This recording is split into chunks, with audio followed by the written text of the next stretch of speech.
professional PH. And here we are again to give you a brand new tutorial.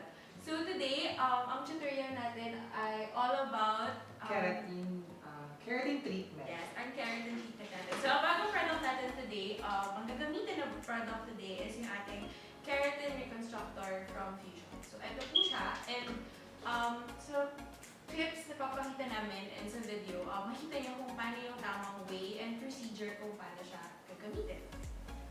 So, dito lang kayo, and then I hope you enjoy the video. Don't forget to subscribe to our YouTube channel, and of course, don't forget to like our Facebook page.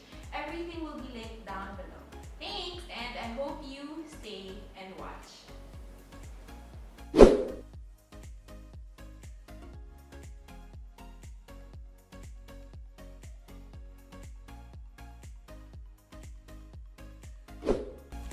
First, nag-color muna ako sa hair ng aking model. Sa mids and roots niya is 7.77 plus 6% developer. And then sa ends naman niya 7.09% developer. After that, nag-wash kami, nag-rinse using light shampoo, 911 Keratin daily shampoo. And after that, squeeze out yung excess na water. And then, towel dry.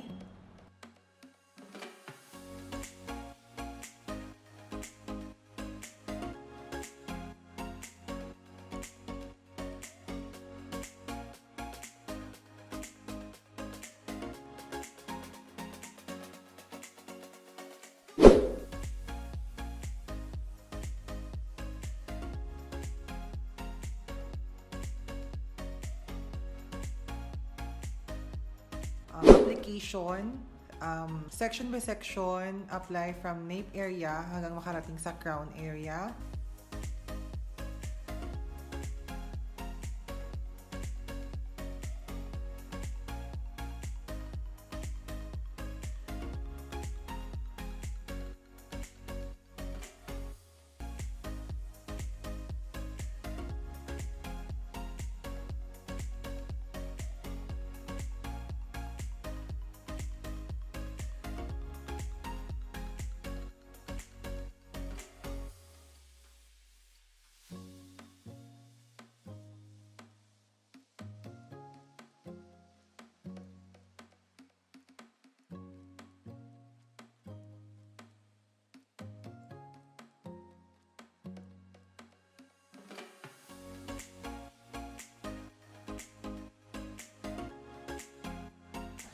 And then, suklayin.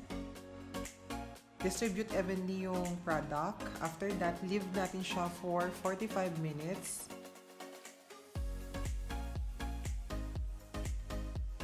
And after 45 minutes, nag-blow dry tayo. And make sure nyo guys na bago kayo mag-iron is blow dry nyo section by section using roller brush or paddle brush kasi medyo malagkit siya para mas madali natin siyang patuyuin and also mas madali natin siyang planchahin.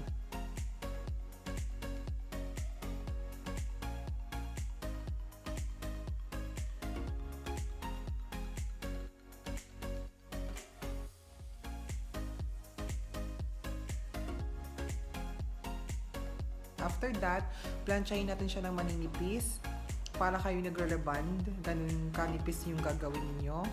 And then after that, make sure pag nagagamit kayo ng keratin, lalo na pag nagko-color kayo, is only used 180 degrees Celsius to 200 degrees Celsius. Depende kung gaano katibay or gaano structure ng hair ng inyong client. Pag medyo porous na or medyo dry talaga siya, I recommend 180 degrees Celsius lang siya.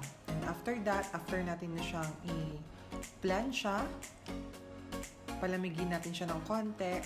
And then after that, advise natin yung ating client na wag siya mag-wash ng hair up to 48 hours or 2 days after the procedure para ma-prolong natin yung effect ng ating Brazilian Keratin Reconstructor.